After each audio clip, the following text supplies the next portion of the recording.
To unfreeze your Webull account, follow these steps. First, understand why your account may be frozen, which can happen due to security concerns, suspicious activity, or incomplete account information. Next, log into your Webull account and navigate to the Account Settings or Security section.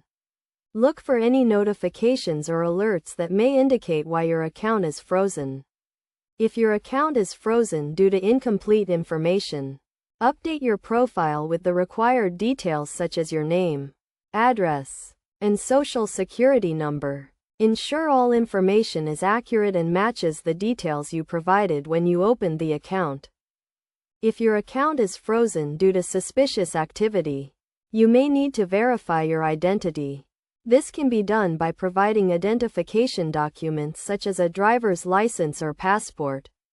You may also need to answer security questions or complete a verification process.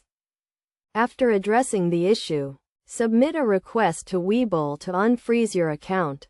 This can usually be done through the app or website by clicking on the Help or Support section and selecting the option to contact customer service.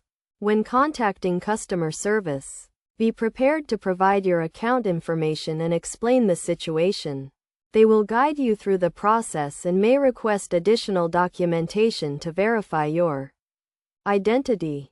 To prevent your account from being frozen in the future, ensure you keep your account information up to date, use strong passwords, and monitor your account activity regularly. By following these steps and taking preventive measures, you can successfully unfreeze your Webull account and continue using the platform without any issues. Remember to always prioritize account security and follow best practices to avoid any potential problems.